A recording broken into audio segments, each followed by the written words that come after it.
Radio ry'Amerika mvikanira kuri FM 88 n'ibice bitatu ya radio inshuti ya Bose no kuri FM 104 n'ibice bitatu ijwi ry'Amerika mu Rwanda. Mu Burundi mutwumvira ku mirongo migufi shortwave kuri metero 19 na 22. Mu ntara ya Kisoro muri Uganda mudukurikira kuri FM 88 n'ibice 9 ya radio ijwi riyobora.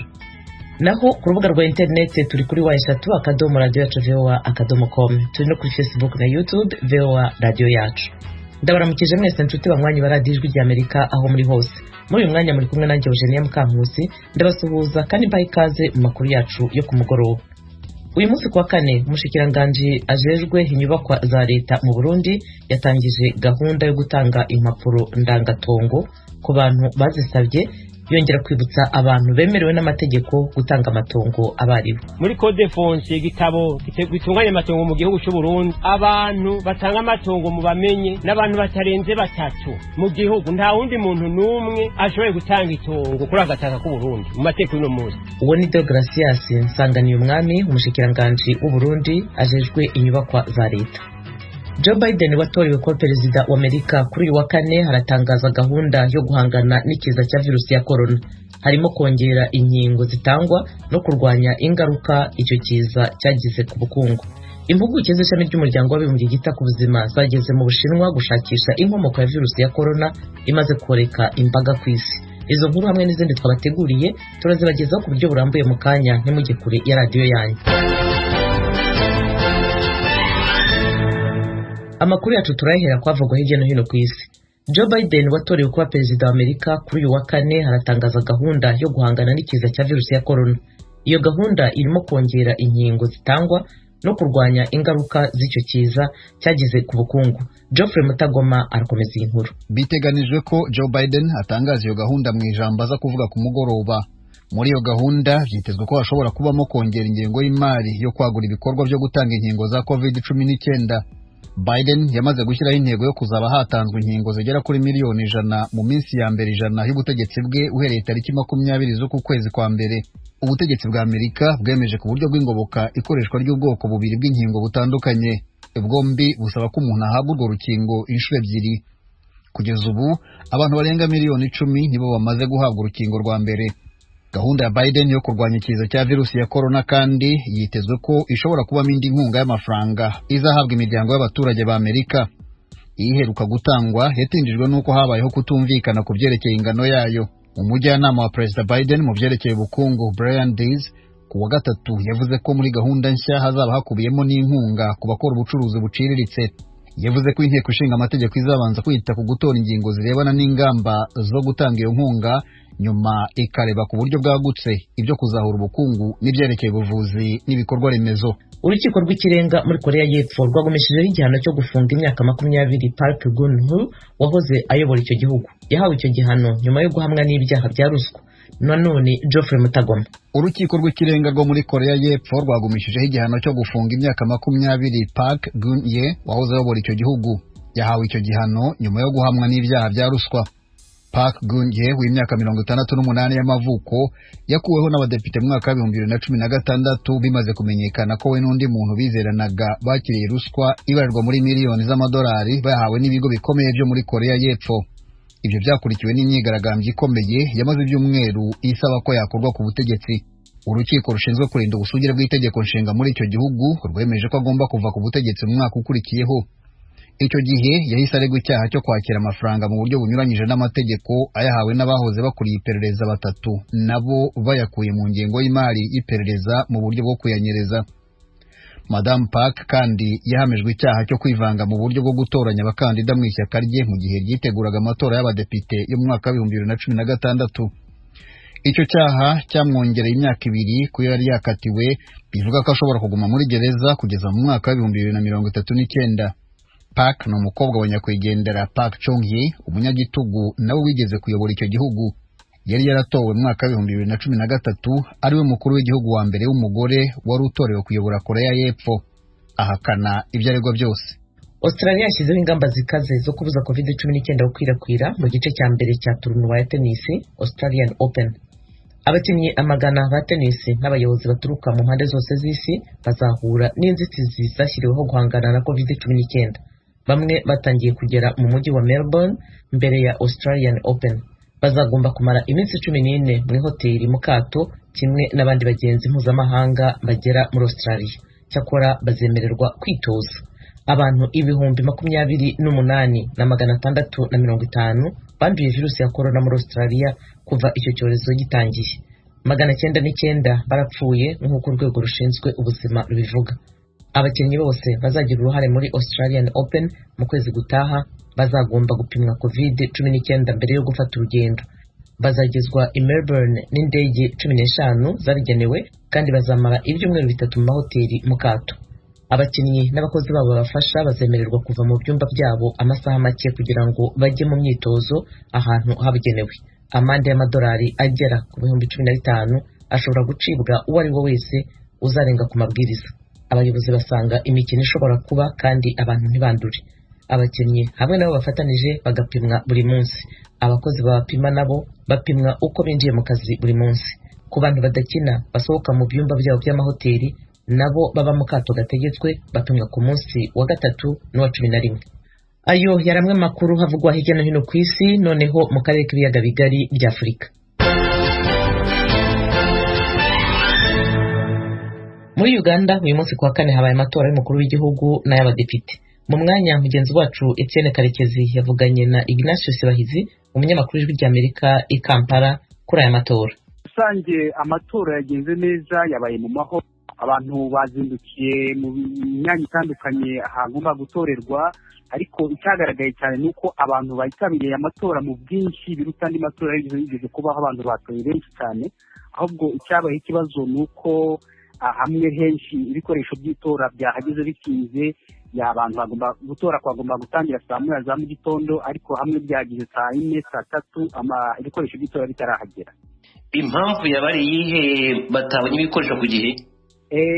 Ejo umukuru w'akanama gashinzwe amatora mu gihugu yatubwiye ko kugira mu hirya no hino mu nshonda zose z'igihugu, ariko ubu munsi byabaye nk'ibintu bitunguranye na n'ubu ntibaratanga ibisobanuro, uretse umuvugizi w'ako kanama wabwiye abanyamakuru bamwe yuko ngo habaye abakozi babo n'imodoka zo kubitwara ahantu zaza kujya zitabikoreye ku gihe nk'uko byagombaga kuba, ariko ntihatanze impamvu bitabaye mu gihe. Ikibazo cy'umutekano muri iyi minsi ni ikibazo cyagazweho cyane aho i Kampala cyane cyane no muri Uganda ku buryo bwa rusange. Umutekano uyu munsi wari umeze ute? Mu by'ukuri wavuga ko leta y'umutekano yabyiteguriye neza cyane, kuko aho bageraga hose wahasangaga abasirikare, hari n'abandi, hari inzego z'igisirikare zihari muri iki gihugu nyinshi cyane. Hari abo bita aba LD cyangwa local defense, hari igipolisi, hari igisirikare gisanzwe, hari igisirikare cy'igipolisi bita polisi. Abo bose aho wageraga wasangaga ko bari bahari. Mu mujyi wa Kampala ho hari usanga mu nshonda zimwe bashyizemo abapolisi bashinzwe guhosha imyigaragambyo, n'abasirikare bagenda mu makamyo bazenguruka mu mujyi. Mu by'ukuri umutekano byari bihagaye neza, uretse ko twumvise mu burengerazuba bw'igihugu nk'ahantu za Kasheshe ngo hari abantu batinye kuja gutora kubera basanze abasirikare benshi aba bose aho batoreraga. Muri aya matora birumvikana twagarutse cyane ku mukandida usanzwe ari Perezida Yoweri Museveni n'uwo bahanganye ugaragara cyane Bobi Wine, umucuranzi warindutse umunyapolitiki. Bombi batoreye he? Perezida Museveni yatoreye iwabo ahantu avuka mu ntara bita Kiruhura, aho ni mu burengerazuba bwa Uganda, kandi Bobi Wine nawe atorera hano hafi n'umujyi wa Kampala ahitwa Magere, kandi aho batoreye hose hari umutekano urinzwe cyane, kandi naho n'abantu basanzwe bari benshi baje gutora. Watangiye uvuga ko abantu bitabira amatora ari benshi cyane ku buryo budasanzwe aho i Kampala cyane cyane, impamvu yabariye? Nibaza ko ari uko bafite amatsiko menshi bigira ko hashobora kuba hagiye nk'impinduka, kuko witegereje cyane hano mu mujyi wa Kampala n'indi mijyi yenshi usanga ariho abantu ba opposition n'ubutegetsi baba bafite amajwi menshi. Rero hano Kampala, imijyi bita Masaka, Jinja, Entebbe, mu mijyi mikuru yose usanga ariho abantu batavuga rumwe n'ubutegetsi bafite abayoboke benshi kuruta umuturage. Ariko kandi nanone wibuke ko kenshi abantu batatoraga cyane cyane nk'abantu bafite bakora akazi ka leta, abantu bakora mu mashyirahamwe, abantu bize, bavuga ko ari uguta igihe kuja gutora kuko amajwi yabo ari ntacyo agiye gutanga. Ariko ubu bafite icyizere kinini cyane kuko na cyane cyane urubyiruko kuko rubona ngo rufite umuntu ungana narwo wiyamamaje, akaba ari byo bishobora kuba bisobanura impamvu abantu benshi cyane bitabiriye gutora, kuko uzi ngo muri iki gihugu abantu benshi ni urubyiruko 75% y'Abanyarwanda ni abantu bari hasi y'imyaka 35. Aya matora Ignatius abaye mu gihe kuva hafi ejo bundi itumanaho rya interinete ndetse n'imbuga nkoranyambaga muri Uganda zarahagaritswe. Icyo ubona byagize ingaruka ku matora aho bashije kugera ni ikihe watubwira? Byagize ingaruka nyinshi cyane kuko iby'itumanaho byagize ikibazo, abantu ntabwo bashoboye guhererekanya amakuru nk'uko bisanzwe, cyane cyane iyo hari ahantu barimo gutorera. Nk'iyo umuntu agize ikibazo abantu bahita bafata amafoto bakayohereza, ndetse n'intumwa z'abiyamamaza bose aho bari mu gihugu cyose bahita iyo bamaze gutora bakabara amajwi bahita bohereza ayo majwi yabo kuri WhatsApp cyangwa ku mirongo yose ishoboka ya internet kugera ku bigo ku bakandida babo mbere y'uko ajya no mu kanama aho gashinzwe amatora aho abarirwa. Ibyo byose ntabwo byashoboye kuba, n'ahaba habaye amakosa ntawashoboye kuyamenya kuko n'abantu bari babujijwe kugendana amatelefone aho batorera. Ubwo rero urabona ko nubwo byabaye ku manywa ariko byabayemo uwo mwijima kugira abantu ntabwo bamenye ukuntu ibintu birimo kugenda mu gihugu cyose. Ikindi, amateleviziyo kenshi aba yerekana ibintu birimo kuba abantu batora, abantu barimo kubara amajwi, amateleviziyo abiyereka birimo kuba ako kanya, ariko byose ntabwo byabaye. Amateleviziyo yose mu gihugu uyu munsi ntabwo yabyerekanye kuko abakoresha internet kugira ngo yohereze ayo mavideo aho agomba gutangarira. Ndagushimiye cyane, n'ubu ni amahirwe kuba tuvuganye, ariko ukomeze ukurikirane ayo makuru. Itumanaho nirikunda turaza kongera kugutelefona utubwire uko byifashe. Ukomere kandi. Murakoze cyane. Mu Burundi leta itangaza ko abantu bazarenza igihe cyo kubaka mu bibanza basabye bagiye kubyakwa. Umushikiranganji ajejwe inyubakwa Deogratias Nsanganiyumwami yabivuze kuri uyu wa kane, akaba yanibukije ko guhera ubu nta wundi muntu n'umwe wemerewe gutanga itongo uretse we, umushikiranganji w'ibidukikije n'umukuru w'igihugu. Eroje Birikaneza abafitiye inkuru. Kuri uyu wa kane umushikiranganji ajejwe inyubakwa za leta yatanguje isekeza ryo gutanga impapuro ndangatongo ku bantu bazisavye. Byahereye muri quartier industrielle ku mugwa mukuru w'ubutunzi Bujumbura. Ni mu kibanza cyasabwe n'abantu bagera ku 380 kikaba cyagenewe kubakwamwo amahinguriro yonyene. Deogratias Nsanganiyumwami yaramutwa ubwo bushikiranganji yibukije ko ata muntu n'umwe yazosubira kurekurirwa kubaka amazu y'uburaro mu bibanza vyagenewe amahinguriro. Yemeza ko basavye bose aho hantu babwirizwa kubanza kwerekana imigambi bazoharangurira imbere y'uko rikomorerwa burundu. Niko kumenyesha bari kuriwe n'amategeko gutanga amatongo mu gihugu hamwe n'uburinganire batemerewe kurenza.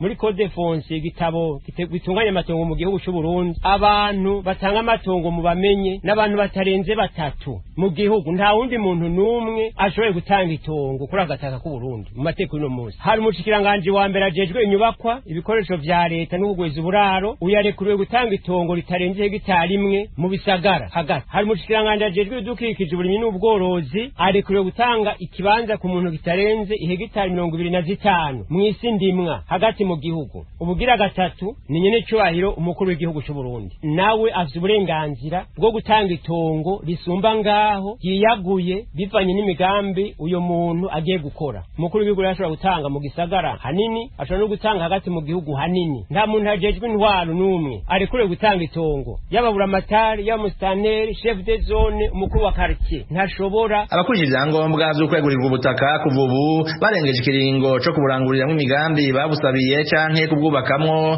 buzoca busubira mu minwe ya leta. Nta muntu umwe akihereranya gutanga ibibanza agobotorera akabanza naka asubira agobotorera akabanza naka. Ni ukuvuga yuko iki gikorwa duhereye ngaha tugiye kukibandanya mu yandi makartier yose ngaho Bujumbura, hama dushe tukibandaniriza ku migwa mikuru y'intara yose hagati mu gihugu, kugira ngo abene gihugu basavye ibibanza byo kubakamwo haba Bujumbura cyangwa haba ku migwa mikuru y'intara bareke kuguma babitsa amashamba hagati mu gisagara. No kuvuga yuko hariho kiringo ntarengwa umuntu yaronse urupapuro acagenda kubaka, adashoboye kubaka naho araheza agasubiza leta iryo tongo igashiriha umwene gihugu undi yobagize gute barikeneye. N'uwo munyagihugu arikeneye ariko ntiyemerewe na gato kugurisha ku wundi muntu itongo yahawe na leta nubwo riba rimwegukira. Hariho abantu barondera amatongo amaparcelle kugira bace bayagurisha akayaronka ku giciro gito ca leta agacagurisha inshuro 3, 4, 5 kundi mwene gihugu. Nashaka ndabatangarize yuko ntihagire umuntu azohendwa agure parcelle y'umwene gihugu yahawe na leta, azobahenzwe muri leta nkozi mvyeyi. Nta transfer ya parcelle tuzokwemera nayo tuzotanga, nta transfer izobaho. Umuntu yasavye parcelle akorera umugambi na ukore uwo mugambi umunaniye nasubize, hama tuzoza tumusubize amafaranga yaratanze yo gutunganya ico gisagara. Kuko umuntu aguze ikibanza cyangwa akagura ibintu vyubatse bikagwa hagati ngo bagize transfer nayo bazoronka, byumvikane yuko uyo mwene gihugu haguze ubugira kabiri ntazigera aronka impapuro z'ukuri zimwegurira iryo tongo. Ikibazo c'amatongo mu Burundi kiri mu bitera umudugararo n'umutekano muke.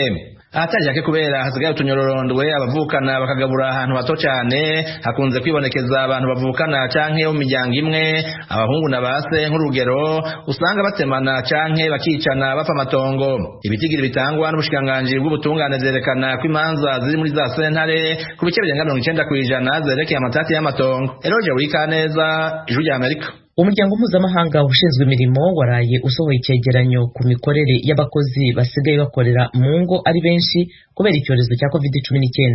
François Murangira ahagarariye umuryango mpuzamahanga ushinzwe abakozi mu bihugu byo muri Afurika yo hagati ufite icyicaro i Yaounde muri Cameroon.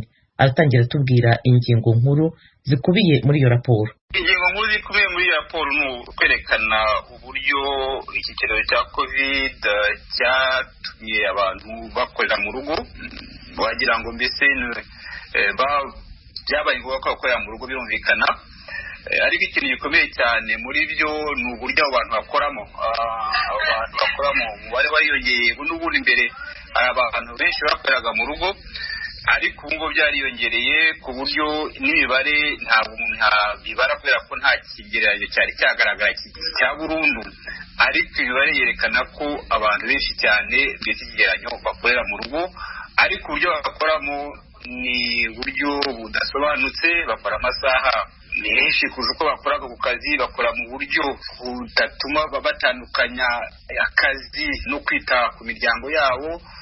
Abenshi nta bwishingizi bafite, abenshi amategeko agenga umurimo ntabareba, nta muntu ushobora kujya kureba uburyo bakoreramo, ndetse hari n'abandi badafite ibikoresho bakoresha cyane cyane muri Afurika byo murabizi.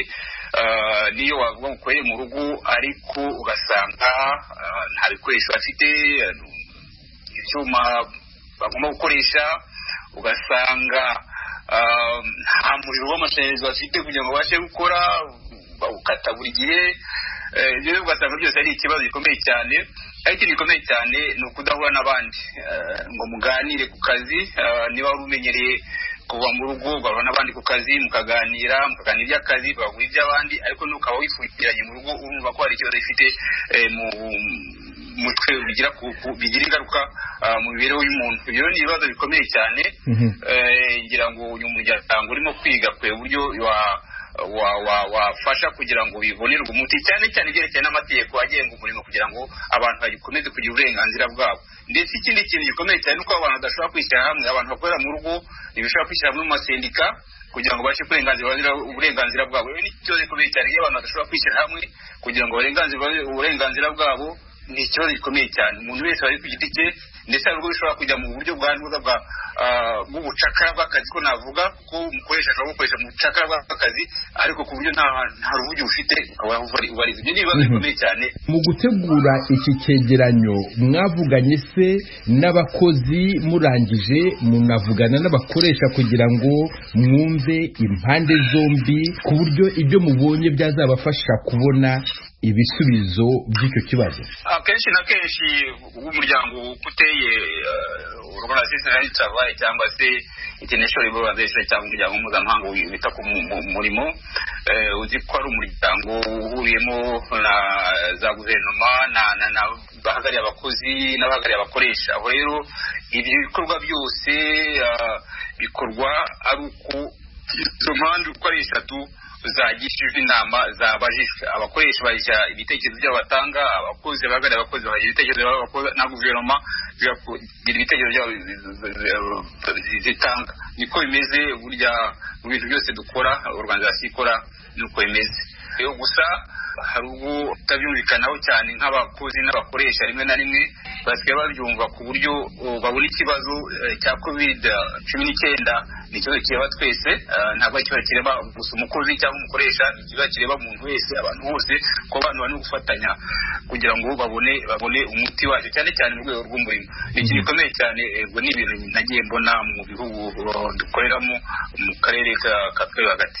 Kino cyegeranyo nk'uko mubivuga kirareba abakozi bakorera mu rugo kubera kino cyorezo cya COVID-19, ariko hari n'abakozi babuze akazi kubera kino cyorezo cya COVID-19. Abo mubavugaho iki?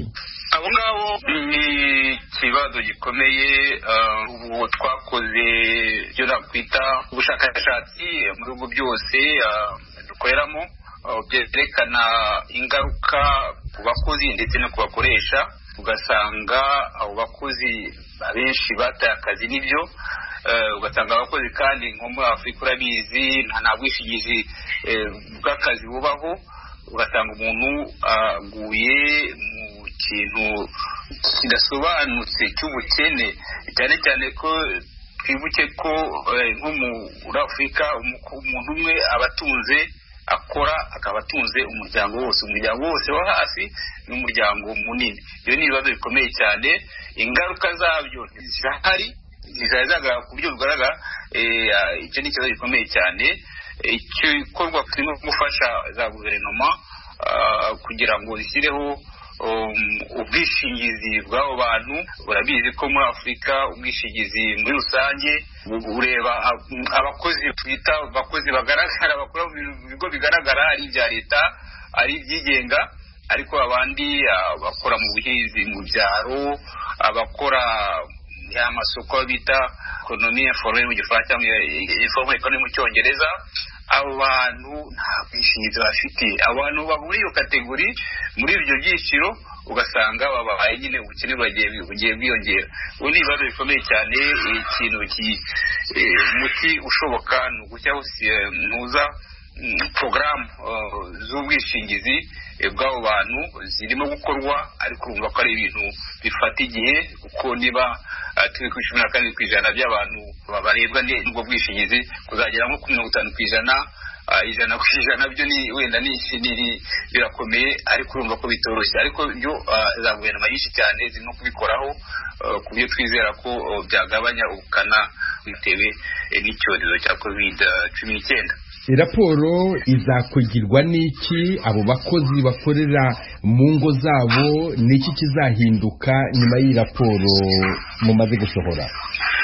Ngira ngo ikizahinduka hari ibyo bita ibyemezo bigomba gufatwa kugira ngo ibibazo biriho bishakirwe umuti. Ngubu uyu muryango nyine mpuzamahanga ushinzwe umurimo ku isi uyite ILO ufite convention, amasezerano 147 yemeje 1996 asaba ko haba uburinganire, ahantu hagafatwa neza abakozi bakora mu rugo n'abandi bakora ahandi, ariko bakita no ku buryo bw'umwihariko abakozi bakora mu rugo kubera uburyo bakoramo.